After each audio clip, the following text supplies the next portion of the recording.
Hi guys! Today I'm going to walk you through the process of how to create a traditional wired Christmas wreath.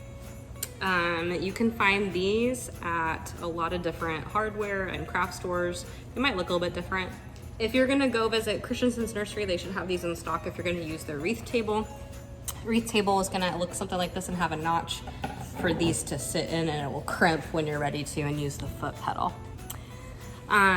You're gonna wanna wear gloves because you are using tree material. I've got a variety here of different trees, but I mean, they all have sap, and so you can get very sticky as it goes. Even my gloves are sticky, but at least it's not on my skin. It's really hard to get off, but you know, up to you.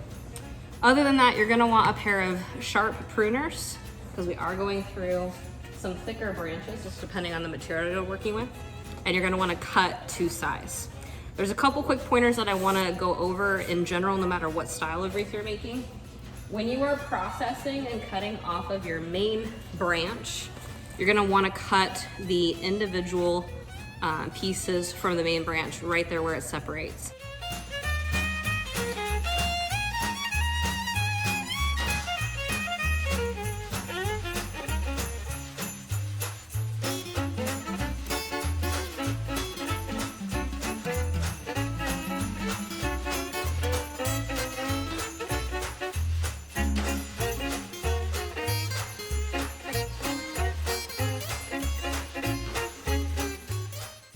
Then if this is too long for whatever reason when you go to actually make your bundles and you need to trim it, do not trim from the top. AKA, I have kids every year that make a wreath and then when they go to hang it up, they're like, oh my gosh, it goes out too far. Or they think that that's just the easier way to do it, is just make it and then trim it later. If you trim from here, you're going to get a cut that exposes the inner part. It's gonna look very white, so it's gonna be bright, especially when you have lots of them going around. Also, sap is gonna leak out of there, and that's gonna be dirty, number one, but over time is eventually gonna leak onto the rest of these and just make your wreath look awful. So, cut as you make, and cut from where you already previously cut and trimmed it from its main branch to make it shorter. Okay, so that is rule number one, really. Rule number two, you're gonna see in a second. I'll take you along as I'm making my bundles. Whether you're making it with these prongs so that you can crimp with the table, or if you're gonna use just a form and do it freehand with wire, the trick is to make mini bundles, mini bouquets, if you will, and then install them as you go. So I'm literally going to come through my piles and make in my hand until I like the way it looks. As I'm doing that, there's two things you should realize. The first thing to go in your hand is gonna be at the bottom once you place it into your wreath. So therefore it should be the longest, because when you look at it, it's gonna show long, medium, and then short. If you put all your short stuff first and your long stuff on top, all this other stuff we can't see at that point. So go long, medium, short, build in your hand. Also, what you're gonna hold in your hand is what you're gonna eventually see when you hang it up. And for most of our tree greenery, there is an underside that is a lot lighter. Sometimes it even has like a white overcast versus a darker, glossier top side.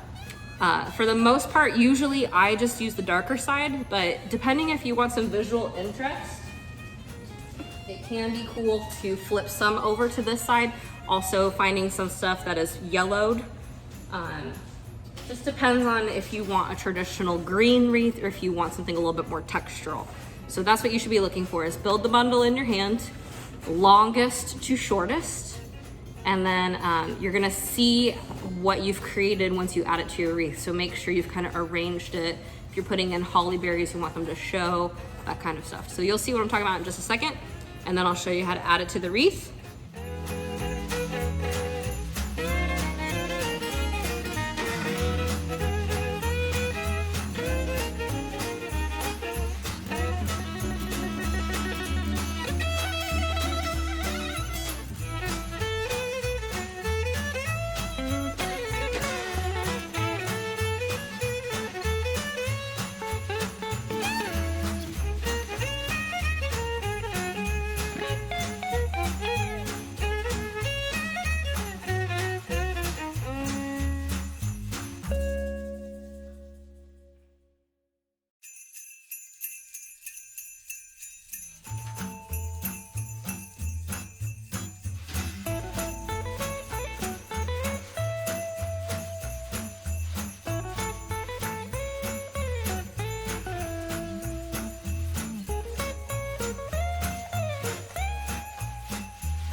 Today I'm going to show you how to create the door wreath, but from just a form like this, not using a table.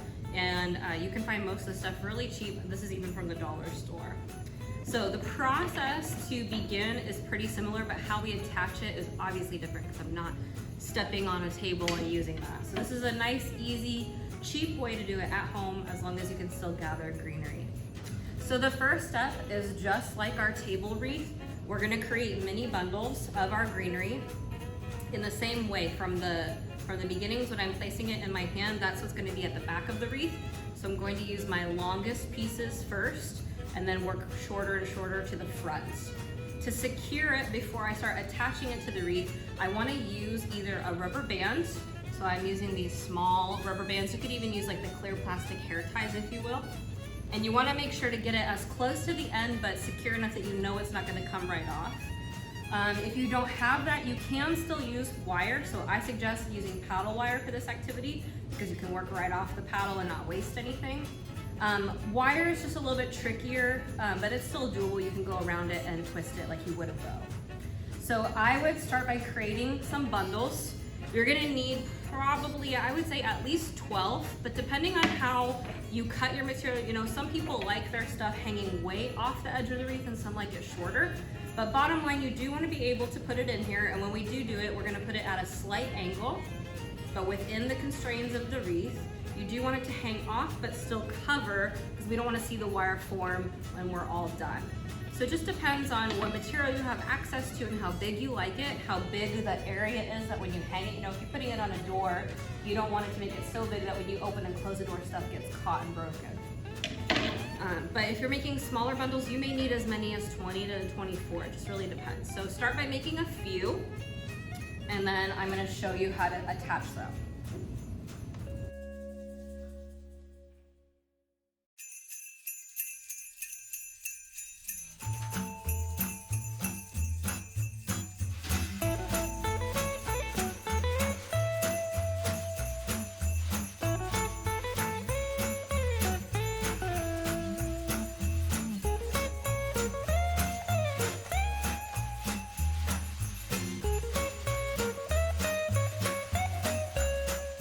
Now that we've made a few bundles, I'm gonna show you how to start the wreath and how to continue making it. The starting process is pretty easy, and then you're gonna continually go. So if you do not have paddle wire, if you're doing it in pieces, the technique is gonna be a little bit different for you. First, we're gonna attach our beginnings of the wire to our wreath. We're going to attach it. This one has 4 rings, you'll see. I'm gonna use the middle 2 to wrap it around.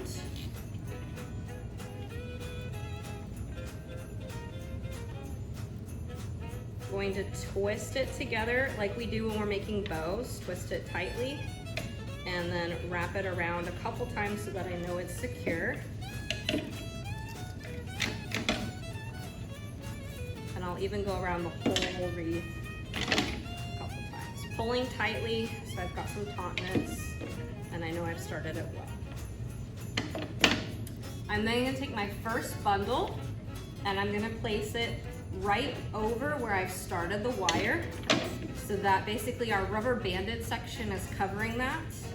And remember, I'm going to place it at a slight angle, maybe kind of think 45, with our rubber banded, like the tips hanging off the edge just slightly. I'm gonna take the wire and wrap around the wreath form and over that rubber banded section tightly so that it is attached to the wreath. A couple times, super tightly. We're gonna grab our next bundle.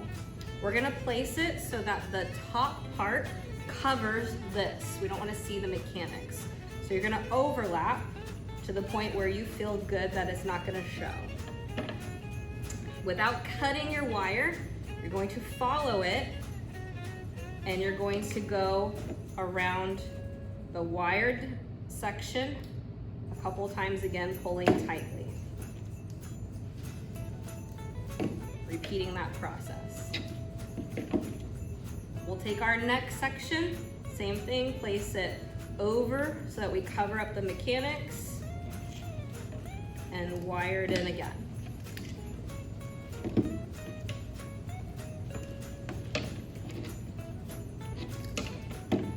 You'll continue this process all the way around.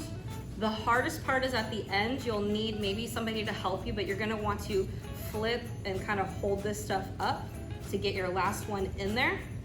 Once you have it secure to stop, let's say this is our last point, we will take it around a couple extra times, and then we will cut it so that we've got some excess, and we will wrap it around just one of these rings and twist it off. Then you should be able to hang it on your door, and everything should be covered up. At this point, if you want a little extra flair, or let's say you have some edges that show, or maybe you can see the rubber band through the end, you've got a couple of options. Dollar store is a great place, Hobby Lobby, any craft store. You could get some fake material, such as ribbon. You can get real or fake pine cones. You can get like ornament balls, a couple of things, and you can hot glue them in. Hot glue is not gonna hurt evergreen material, especially if this wreath is gonna be displayed on a door for outside, it's gonna be fine. So you could hot glue or use wire and attach them wherever your holes that need coverage are. You can make a bow with bigger material, holiday bow. If you don't like a bow but you wanna add ribbons, some people take pieces called tufts, like small pieces, and kind of insert them here and there. Others will take it and wrap it around, kind of candy cane style. You can really create to your heart's content. So that is the basics of a wire wreath.